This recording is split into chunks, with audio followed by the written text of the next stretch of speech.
Herzlich willkommen, liebe Zuschauer. Mein Name ist Uta Ogilvie und ich freue mich, einen Gast aus den USA heute bei mir zu haben, Professor William Toel. Professor Toel, welcome to Germany. Before we go any further, I'd like to give you the opportunity to let our viewers know a little bit about your personal and professional background. Well, I have been teaching in the United States and lecturing in Germany for 34 years. And before that, I was president of a bank. And before that, I was a young company commander during Vietnam. So I'm actually getting quite old. And so yesterday was my 75th birthday.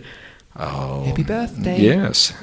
I have a 52-year-old daughter and a 49-year-old son and a wonderful wife that I've been married to for be 32 years here in November. So who gives me the gift of life by sending me out places like this. So that's probably everything of any interest, unless you have specific questions. You obviously have a strong connection to Germany. Where does this come from? That's a wonderful question. I hope I can answer it. My mother was English and could not stand Germans of any kind. And so I grew up in a household in which there was no help for the passion, the Leidenschaft that I was born with. So it was rather awkward for me. But the first time I heard the German language on a shortwave radio, I thought it was the most beautiful music, the most beautiful thing I had ever heard.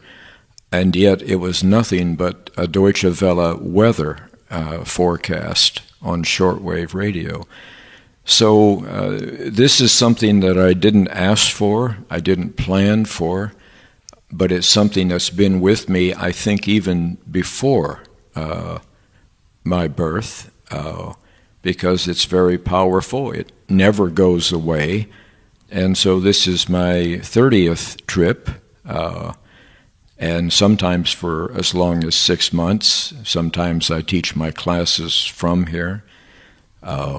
So I've lectured at Mannheim and Nuremberg, Erlangen, and the Bundeswehr-Universität at Hamburg and Munich, and at Freie University 2 years ago. So this is my passion. I have no European passion. I wear an American flag because I'm an American patriot. But at the same time, my true love is for German families. What do you think about the current political situation in Germany and its effects and consequences for the future? I believe that we're heading into what I call a perfect storm. You know, Germany has been relatively stable for over 70 years, but history moves like the waves of a sea, and 70 years is just about long enough. So I believe that in a short period of time, there will be what I call a perfect storm in Germany, and part of that is because of too severe a control coming out of Berlin. So when I say a perfect storm, I'm not speaking of something that is bad for German families. I'm speaking of something that is freeing for German families. It's something that's good, but I don't think that anyone in Germany really desires dramatic change. But, you know, Abraham Lincoln said that it is circumstances that make a president or bring down a president. And so I think the Umstände, the circumstances, are about to change dramatically, and that by spring of next year we'll see the political situation change very dramatically. In which direction do you think? I said it would a dramatic change.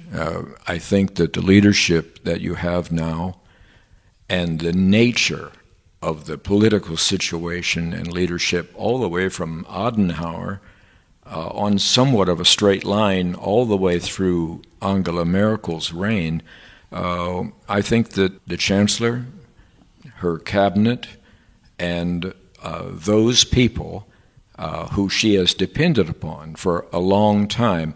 You know, with Angela Merkel, it's like she takes the garden gnomes and she shifts them around from place to place in the yard, and she says, this is reform. But, of course, it's not reform at all. And so I think that the Chancellor and all of the people she's depended upon by spring will be gone from Germany, and an entire new group of leaders who have a deep caring for German families and what is happening actually to German families. Today they have no input into their future at all. Even decisions on COVID are made with no consultation with the national parliament or with the parliament in the Länder, and so people have no input into their future. And so I think that by spring we'll see an entirely new political system and a whole new group of faces, which will also come with fresh air. Can you briefly explain to our viewers what you mean by the German model? One summer, I think it was the summer that Germany won the World Cup. So one summer I hired a group of young German PhDs and others, and we did some very intensive research. And so the German model actually it has three elements to it. The German model itself is the efficiency model that is unique to Germany, and Helmut Schmidt was the first one who talked about it as the German model, but he was heavily criticized throughout Europe for claiming that Germany was unique or had a model that was efficient. But the German model is amazingly efficient. But what people in Germany don't know is that the model has a worldwide infrastructure that has been built over the last 50 years. And we can say, yes, but that's for Siemens, and that's for Lufthansa, and that's for Daimler-Benz. But that's not true.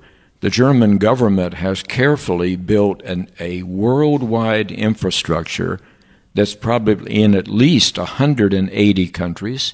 It's very deep, it's very broad, and today it's used for commercial purposes, but in a heartbeat, it could be turned to be used for any purposes. That's how well organized it is. So, you know, Stalin and Morgenthau, one of the leaders in World War II in America, both made the same comment.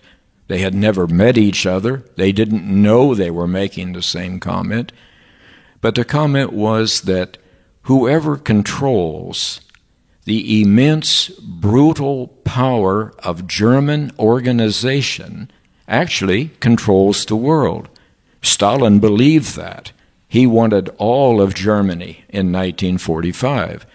But America and Britain also believed it, and they wanted the industrial might of Germany, which includes systems, that includes manufacturing, but it mostly includes Germans who have a desire to do things in an excellent manner, the Tüftling. So you have the model itself, which Angela Merkel manages and runs, and then you have this worldwide network, and then you have the more intrinsic thing, and that is Germans themselves. I have often said, and I'm serious about it, that if you went to the phone book and randomly took any 10 Germans, any 10, put them on a desert island with one palm tree, Within 6 months, they would organize themselves and begin manufacturing and selling something worldwide that would work. I've seen it, and I believe it. Obviously, Stalin and Morgenthau agreed with me. So in Germany today, there's this feeling of, even though Germans are tall, there's the feeling that they have to remain small. They sort of are bent over, and they want to look smaller than what they are. And the government is very happy to leave them looking small for the next 200 years. But the problem is, and I don't mean this with disrespect. Remember, I love Germans, and that's a word used in context. I don't use that for anything else other than my wife and children. But it is very sad right now when I see people all over Germany wearing masks on the streets and policemen writing tickets if your mask doesn't cover your entire face. Because what makes me sad is that Germans really should be wearing masks right now because they are robbing the world of Germanness. The smallness keeps them inside and it keeps them down. And here's an entire world of people who need everything that Germany has, everything Morgenthau and Stalin described. And where is it? It's here, it's small, it's down. Germany is robbing the world of an immense gift. You see one of the greatest dangers of our society in inflation. Why do you believe inflation is so dangerous? The perfect storm is really three things, and inflation is the third one. But today, the German chancellor pretends that there is no inflation. And when they just did the Steuer meetings in Parliament, she didn't mention the word inflation. In fact, she only mentioned deflation. But that's fairly common. Inflation is a serious problem for German families. The perfect storm is under-the-table immigration. Never again is she going to allow 1 million people to come in without even bothering to do a simple background check. She can't do that anymore. But she can bring in immigration through a whole variety of guises. Where the UN mandates it, or the European Union says, there's a fire in a refugee camp. We must be kind to children. So immigration is still taking place, but it's under the table. Her natural controlling mechanism is always too tight for the situation. It's always a little bit too much, as if she doesn't trust Germans with their own future. And number 3 is that she's not going to tell Germans about inflation until it's already among them. She's going to wait until the time is a little bit too late. So inflation is the one thing that German families cannot handle. Immigration is negative for thousands of German families, as was seen here in Cologne, but that's only a tiny percentage. But inflation is dangerous to all German families. It robs their savings.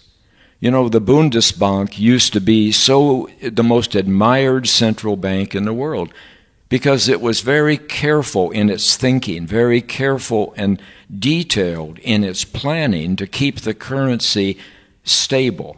And that gave Germans a feeling of comfort that they could work, they could plan, they could retire, they could raise children. But the Bundesbank and the Deutsche Mark are both gone, and now inflation, unless the Chancellor brings it up and warns people, it can creep in without being seen. I wrote a recent blog in which I detailed about 9 ways that inflation is already in Germany. One of the simplest ways is that, we used to have a lot of things that were courtesies, human courtesies, in services and the way we dealt with each other. And these were cost-free. But they're not cost-free anymore. Since COVID now, we have a new normal, new circumstances. So not only do we have a reduction in quality in products without telling anyone, we have a reduction in volume and packaging in products without telling anyone. We now charge for services. I mean, it's almost ridiculous now. You want a copy, and they charge you 15 cents. That was always complimentary. So there are many examples. Anything that takes money out of Germans' pockets, and that's what inflation is, unless you have a reduction in prices or you have an increase in income. So I would say that there are a dozen different inflation factors that are already here, and that will rob every German family of the quality of life in their future. At what level do you see inflation as a danger? Doesn't it also have something good in a controlled dose? Tomorrow I get to have an interview with one of your chief economists here in Germany. So we'll be talking about expansionary monetary policy and central bank policies and interest rate swaps and all of these things, which are, to be honest, are somewhat irrelevant except between academics. But I would say that by April, Germany will be in the 4 to 4.5, 4.5% range in inflation. And that alone is somewhat devastating, not so much because of the financial impact, but because of the emotional impact. What I see on the streets of Germany today is Germans are desperate to find clarity, Klarheit. They're desperate for someone to tell them what is really going on. Was ist eigentlich gewesen ist?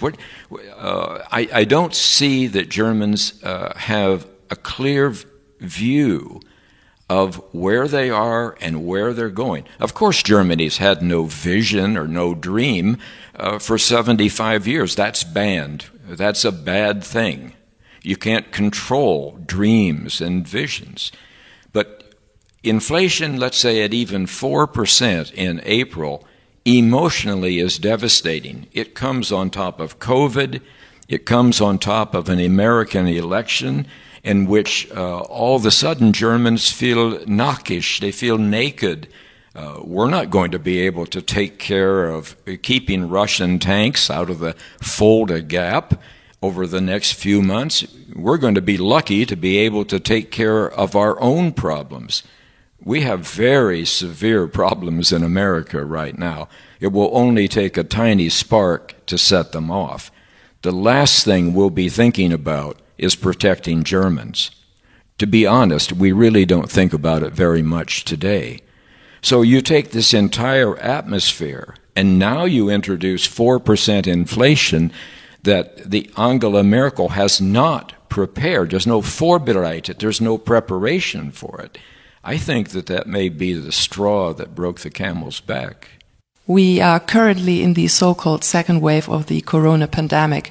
In your opinion, what effects does corona have on the global economy, and how do you think will Germany develop in global comparison? We're in the second wave of making sure that we have sufficient control. COVID-19 is not going to make the history books 50 years from now. We forgot about the Spanish flu in 50 years. It didn't make a history book after the 50 years.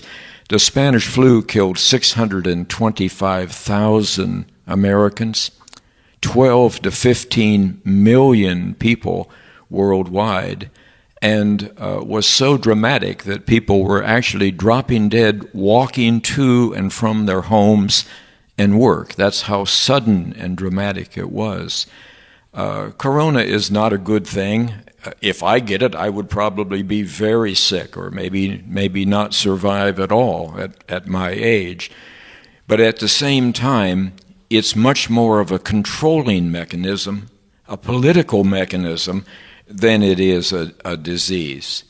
I have not come across one entity, whether it's a corporation whether it's an NGO or whether it is a political entity such as in Germany or America that has not taken advantage of the coronavirus to get things that it wanted and otherwise couldn't get. I think that that's somewhat of a tragedy. I saw police yesterday ticketing people in Cologne because they were standing too close to each other, because their mask did not cover entirely their face. You know, we have people all over the world, including America and especially Germany, who are already confused. They're already somewhat fearful, somewhat anxious. They don't know what's happening to them or what their future looks like, and we're using this pandemic to make them more anxious and more fearful and more confused. And I think that that's probably a tragedy. You know, there are 66 people today in intensive care from COVID in all of Berlin. That doesn't even compare to the normal flu from the past few years. So I think that we need to put this in perspective. Of course, it's affecting the global economy right now. And we say, well, when there's a vaccine and when everyone can have a vaccine, well, there's 7.4 billion people in the world. Most people can't afford a vaccine, so who will get it when it's in small numbers? Who can afford it? How will it be distributed? You're talking about a 4 or 5 year period before so-called COVID is under control. So most of the global economy would be long destroyed before that period came. So the vaccine is not the answer, as we're being told. I think the answer is to have the right perspective on what we're in and what's happening. For the vast majority of people, especially young people under 25, COVID is a bad cold with a fever. And in a few days, it's gone. The right perspective is what we need. Professor Toel, is there anything else you would like to let our viewers know? Thank you, Uta. You know, back after World War II, there was a 20-year period where there was a clean sweep and the outside came in and controlled Germany and set up a new curriculum for schools. And in fact, the Americans set up the German Constitution. Morgenthau and others said that Germans were not involved in setting up the new Constitution or the Basic Law.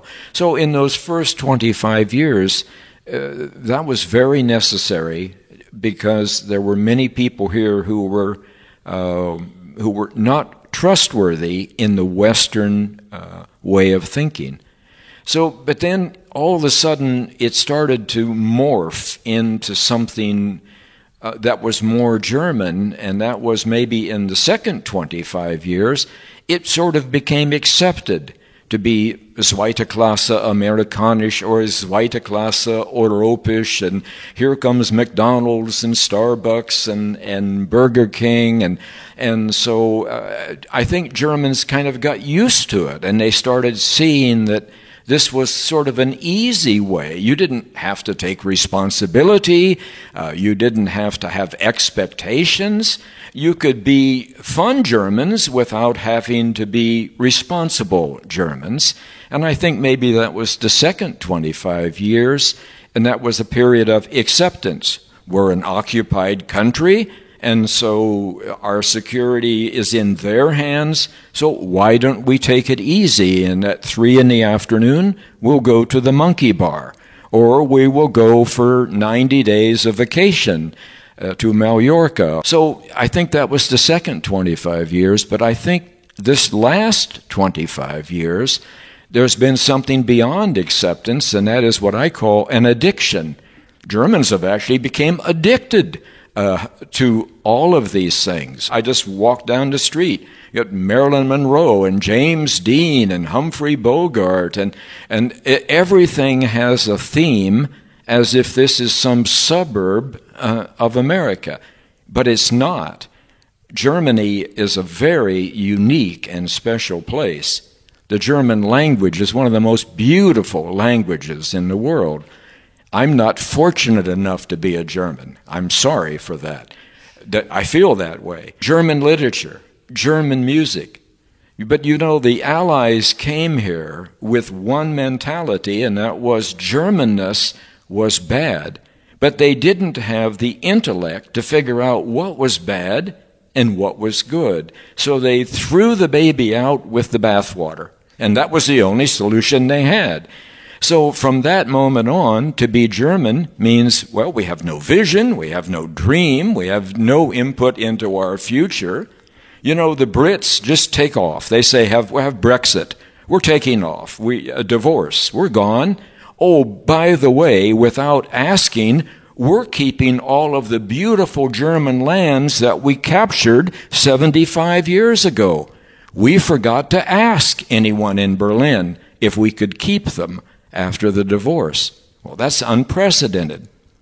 So, and whether American soldiers are here in great numbers or small numbers, Ramstein Air Force Base is where we run all of our worldwide operations for the Middle East out of. Germany remains an occupied mentality, but in the third phase, this last 25 years, I'm afraid you've become addicted to it. You've actually become to the point where you like it, where you expect it. And I think that's a tragedy. You're robbing the world. As America withdraws for this election debacle, there's going to be 2.5 billion people in this world who all of a sudden are left vulnerable and unprotected. Oh, they say China will come in and protect them. China's 20 years from having the maturity to protect anybody. They say, oh, well, France is vainglorious. They will certainly go out with Macron and protect them. France has no effective model to work outside of their own country. They say, oh, Russia will step up. Russia's a regional power with a big microphone who's pretending to be something that they're not. The Germans are the only one with the model, with the intellect, with the systems to be able to protect these people. And if the Germans don't do it, nobody's going to do it. The warlords are going to go crazy, and these people are going to be hurting because we're not going to be there to protect them any longer. So I think it's extremely important that Germany now all of a sudden stands up tall. They are tall. It's time for them to stand up to their full height and to start taking responsibility. The world desperately needs it. Professor Toel, thank you very much for taking your time and especially for sharing your views and thoughts with our viewers. I wish you a pleasant stay in Germany and I hope to hear a lot of you in the future. Thank you, Uta. Herzlichen Dank fürs Zuschauen und Ihnen, Herr Professor Toel, für dieses aufschlussreiche und informative Gespräch.